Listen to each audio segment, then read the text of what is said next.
She barreled straight into my dad with her bike, then screamed it was his fault for being too slow. My dad can't even walk without help. And that was just the beginning. If you believe innocent people deserve justice, and you're tired of bullies like this getting away with it, then hit that subscribe button. Every story we share gives a voice to those who've been wronged, and together, we make sure they're finally heard. Come on, Dad. Slow and steady, I said, watching him shuffle one foot ahead of the other. He smiled. I'm not racing anyone, son. Just enjoying the fresh air. Our neighborhood was quiet in the mornings, the kind of suburban silence that made you feel like the world was actually peaceful for once. Birds chirping, sprinklers hissing, lawns perfectly trimmed by HOA standards. My dad leaned heavier on his cane, but his posture was straighter than usual. He loved these walks. Ever since the stroke, we'd made it a point to walk the cul-de-sac every morning, just once around. One slow lap. He was halfway past the Petersons' mailbox when it happened. Wham! A blur of metal and wheels slammed into his side. I heard the sickening crack before I registered what was going on. My dad cried out and collapsed to the pavement. Dad!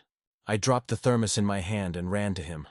A woman in tight neon leggings and oversized sunglasses was sitting on a tipped-over bicycle, untangling herself like nothing serious had happened. She looked up at me, clearly annoyed. Ugh! Why? Was he in the middle of the sidewalk like that? She snapped, brushing dirt off her gloves. People like him need to stay off the path if they can't move fast enough. My heart was pounding so hard I couldn't hear straight. What did you just say? She pointed at my dad, still groaning in pain. He was too slow. I rang my bell. He didn't move. That's dangerous. I knelt down. Dad? Are you okay? Can you hear me? He nodded faintly. His glasses were crooked. His cane had skidded several feet away. He tried to sit up, wincing. Don't move. I've got you, I said, trying to keep my voice calm. Karen, because of course it had to be a Karen, stood there like she was the one who got hit. I was riding at a normal pace, she continued. He should have stepped aside. He's disabled, I said through gritted teeth. You hit a disabled man, she rolled her eyes. Then why is he out here unsupervised? That's on you. I swear my blood pressure spiked. I stood up and took a step toward her. He was walking on the sidewalk. That's what it's for. Sidewalks are for everyone, not just people who take 20 minutes to move 10 feet. Say one more thing like that, I warned. And I swear... What? You gonna hit me? She smiled like she'd just won a prize. Typical. Always playing the victim, then turning violent. I don't need to hit you, I said. I just need you to get out of the way so I can help my dad. Maybe if you'd raised him better, she muttered. I froze. What did you just say? She backed off and started lifting her bike, acting like she didn't just insult a man lying injured on the pavement. My neighbor, Mr. Lanning, came out of his garage and rushed over. What the hell happened here? She ran into my dad, I said, pointing at her. With her bike, Karen immediately went into defense mode. I warned him. I rang my bell. He didn't move. I mean, what was I supposed to do? Mr. Lanning stared at her like she'd grown a second head. You ran into an old man with a bike, and you're blaming him? He was blocking the sidewalk. He was walking. She threw her hands up. I'm calling the HOA. This is exactly why we need rules about who can use the walkways. You've got to be kidding me, I muttered. By now my dad was trying to sit up again. Son, I'm okay, he whispered. No, you're not, I said. You're hurt. Karen was already on her phone, pacing in small circles like she was dialing in an emergency.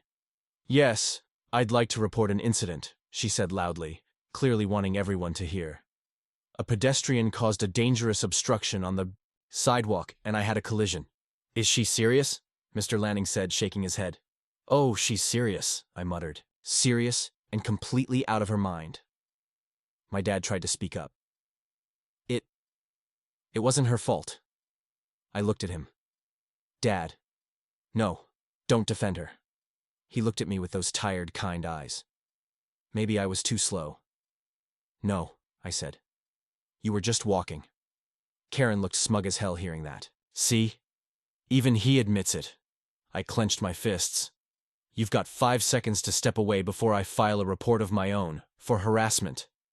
She stopped pacing and raised her eyebrows. Harassment? That's rich. You hit a disabled senior and blamed him, I snapped.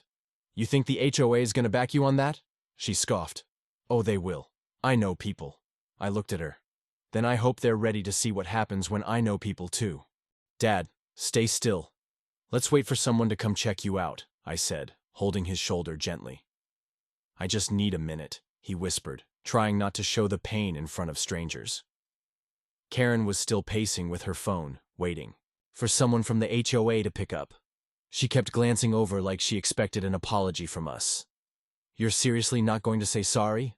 I asked, turning to her. She laughed. For what? I'm the one who had to brake and swerve. I could have gotten hurt. You hit a man who can barely walk, and you think you're the victim? She folded her arms. If he can't move properly, he shouldn't be out here alone. It's not my fault he can't respond to normal cues like a bell. He's not a robot. He's recovering from a stroke. That's not my responsibility, she snapped. You can't just slow everyone down because one person has mobility issues. Mr. Lanning stepped in again. You need to stop talking. Karen rolled her eyes. Of course. Take his side. Everyone always sides with the drama. Another neighbor walked up, Mrs. Holloway with her dog leash in hand. She took one look at my dad on the ground, and her eyes went wide. Oh my God. What happened? She ran him over, I said. Karen barked. It was an accident. I warned him. Mrs. Holloway's jaw dropped. You hit him with your bike? He was blocking the sidewalk. It's a sidewalk, Karen, Mrs. Holloway said.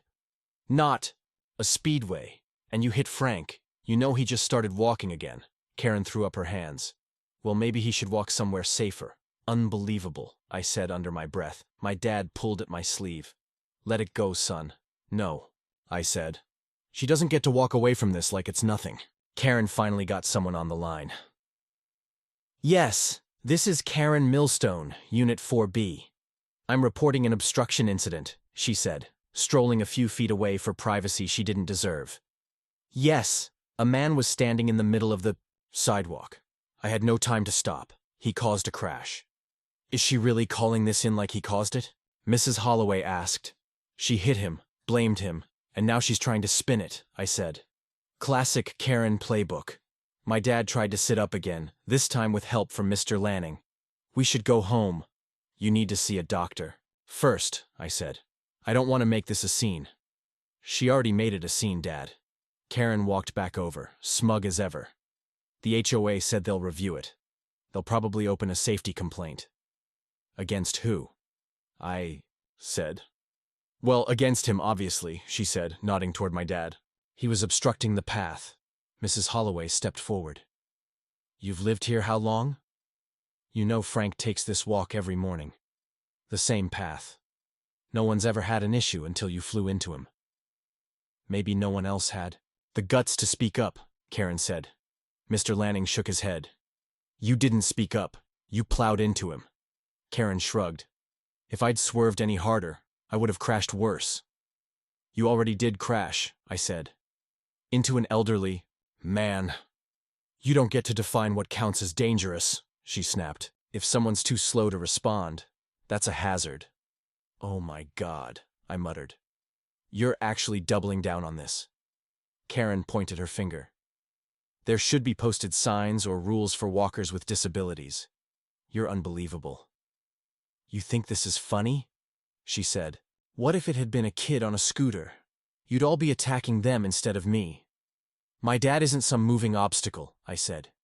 He's a human being recovering from a life-changing medical event. And maybe he should recover.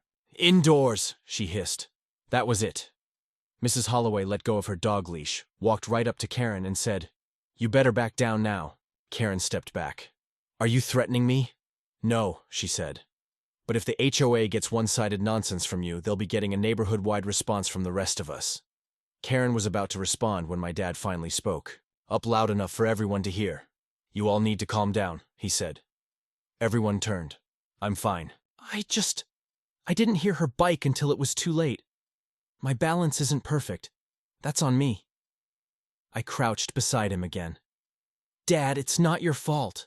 He looked at me, then at the others. I used to hate feeling helpless. He said. But I promised myself I wouldn't let anger replace recovery. Karen crossed her arms. At least someone's being honest. My dad kept his eyes on her. But don't think that makes what you did okay. You hit someone, then blamed them. That's not honesty, that's cowardice. Karen blinked. For once, she didn't have a comeback. I stood up. You should leave before you make this worse for yourself. She picked up her bike, lifted the front wheel dramatically like she wanted to prove something, and walked off without another word. Mr. Lanning sighed. She's going to twist this, you know. I nodded. Let her. I'm getting the doorbell footage from the Jeffersons' place. Mrs. Holloway nodded. And I've got clips from my own porch cam. We'll help you. My dad leaned on me, as we slowly got him to his feet. We good? I asked. He gave a tired smile. We're alive. That's a good start. Hey, Mr. Jefferson, I said, knocking on his door later that afternoon. He opened it, still wearing his gardening gloves. Hey there, everything okay? I heard something happened with your dad this morning. Yeah. Karen ran him over, with her bike. Wait, what? She slammed right into him on the sidewalk, then blamed him for being too slow. You're kidding. I wish I were. That's why I'm here. Your doorbell camera. It faces the sidewalk where it happened, right? He nodded slowly. Yeah, it does. Do you think we could look at the footage? Mr. Jefferson stepped aside. Come on in. We pulled up the camera feed on his laptop. I watched the screen, intensely as he rewound to the moment of impact. There. Pause it, I said. He hit the spacebar. The frame showed my dad, walking slowly, leaning on his cane. Karen was flying toward him on her bike. No slowing down, no warning, no bell. Play. Hit again but with sound, I said. He turned up the volume and hit play. No bell, no voice. Just the clunk of metal hitting a cane, and my dad's cry of pain. Wow, Mr. Jefferson muttered. She lied to the HOA, didn't she? Straight to their face. Claimed she rang a bell and he didn't move. Not even close. Can I get a copy? Of course, I'll email it to you right now. As he typed, I took a deep breath. She told me the HOA was going to review it. Probably to scare me into backing off. You're not backing off, are you? Not a chance. Good. Let me know if you need me to talk to anyone on the board. I might take you up on that. I left with the footage in my inbox and a new sense of fire in my chest. She wanted to play dirty? Fine. I could play cleaner. And win harder. Back. At my house, I found my dad resting on the couch with an ice pack on his hip. You okay? I asked. Just sore, he said. Don't worry about me. I'm not worried. I'm mad. I know. I got the footage, I told him. He looked at me. You going to use it? Absolutely. Before he could reply, my phone buzzed. Unknown number. I picked it up. Hello? Hi, this is Dennis from the HOA Compliance Committee. We received a complaint earlier today involving an alleged sidewalk incident. Yeah, I'm aware. We were told your father caused a crash by obstructing the pedestrian path. Really? I said flatly. Did you receive video with that complaint? There was a pause. No. But we're looking into both sides. Well, let me help speed that up, I said. I have doorbell cam footage. It shows Karen hitting him full speed with zero warning. No bell, no voice, just impact. Could you forward that to our review committee? I'll send it in 10 minutes, along with statements from 2 eyewitnesses. Another pause. Thank you. That will help clarify things. I hung up and looked at my dad. They called, I said. And? They got her complaint. But now they're getting the truth. He nodded slowly. I don't want this to become a neighborhood war. She made it one, not us. Later that night, I sent the footage and statements from Mr. Lanning and Mrs. Holloway. I didn't even have to ask. Both of them volunteered to write something up. The next morning, I ran into Karen at the mailbox cluster. She smiled like nothing had happened. Morning, she chirped. I stared at her. You really thought lying to the HOA would work? Her smile faded slightly. I told them exactly what happened. No, you told them your version. I sent the video. You never rang a bell. You never slowed down. You didn't even try. I did what I could. Save it, I said. You hit my dad and blamed him. That's what you did. She crossed her arms. They'll see it was an accident. An accident followed by harassment. You're just being dramatic. No, I'm being factual. They saw the footage already. I got an email from the HOA this morning. They're opening an investigation on you. She blinked. What? And they've suspended your biking privileges until further notice. You're joking. Nope. You brought this on yourself. She looked around, as if suddenly aware that we weren't alone. A few other neighbors were walking their dogs nearby, probably close enough to hear. Wow, she muttered. So this is how it is now. No. This is what happens when you hit someone and lie about it. She scoffed. Whatever. I hope you enjoy your little neighborhood crusade. Oh, I'm not doing this for fun, I said. I'm doing this so you don't do it to someone else. She didn't respond, just turned on her heel and walked off, muttering under her breath. Later that day, I got another call, this time from HOA leadership, not just compliance. Mr. Taylor, the voice said, we appreciate the footage you submitted. It makes things quite clear.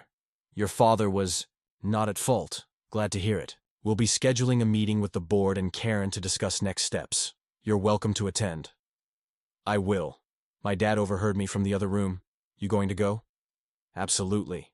He shook his head and smiled. Don't let her get under your skin too much. She's already under everyone's skin, Dad. I'm just finally pushing back. Let's keep this short, said Mr. Harris, the HOA president. We've all seen the footage. Karen crossed her legs and smiled like she was at a brunch. I think the video's pretty clear, she said. He stepped into my path. I had no time to stop. You were already speeding down a sidewalk, I said, seated directly across from her. You didn't ring a bell, you didn't shout, you didn't even slow down. My brakes aren't perfect, and the path was. Don't, I cut in. Don't act like this was the sidewalk's fault. Let's stay civil, Mr. Harris said. Karen, we brought you here because of what the video did show. Mr. Lanning, sitting on the board, leaned forward. You never gave any warning.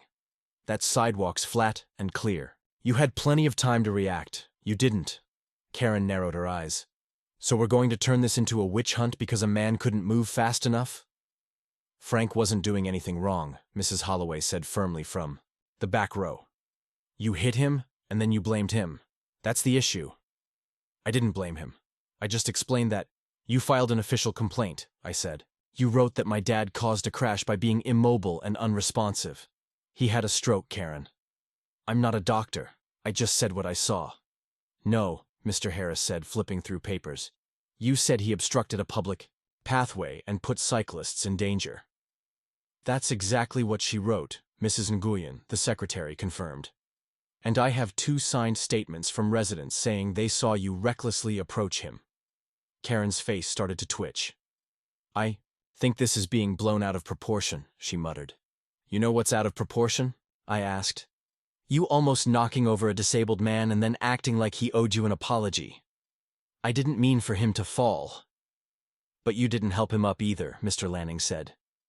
You stood there blaming him while he was on the ground. Karen scoffed. Are we going to act like I assaulted him? It was an accident. No one said it was intentional, Mr. Harris replied. But your response afterward was hostile and dismissive. That's the concern here. Karen looked at me. So what? You want me kicked out of the neighborhood? Now, I want accountability, I said. And I want the HOA to stop enabling this behavior. This behavior? You've harassed my family before, Karen. When my dad first moved in after his stroke, you complained about his physical therapist parking out front. Remember that? That wasn't harassment. That was a violation of the guest parking limit. Mr. Harris raised his hand. Karen, this isn't the first complaint we've received about you. Her head whipped around. Excuse me? We've had several informal reports about aggressive confrontations, especially involving bikes, noise complaints, and arguments in common areas. She laughed bitterly. So now I'm the villain of the whole community? You ran over someone and lied about it, I said. You made yourself the villain. Karen stood up. This is ridiculous. I'm being ganged up on. No, you're being held accountable, said Mrs. Holloway. There's a difference. Mr. Harris tapped his pen. We've made a decision. Effective immediately, Karen. Your biking privileges on shared sidewalks are suspended. Permanently.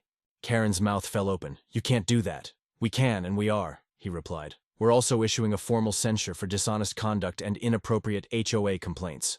You mean I'm being punished because someone else couldn't move fast enough? She shouted. No, I said. You're being punished because you crashed into him, lied, and tried to bury it. Mr. Lanning added.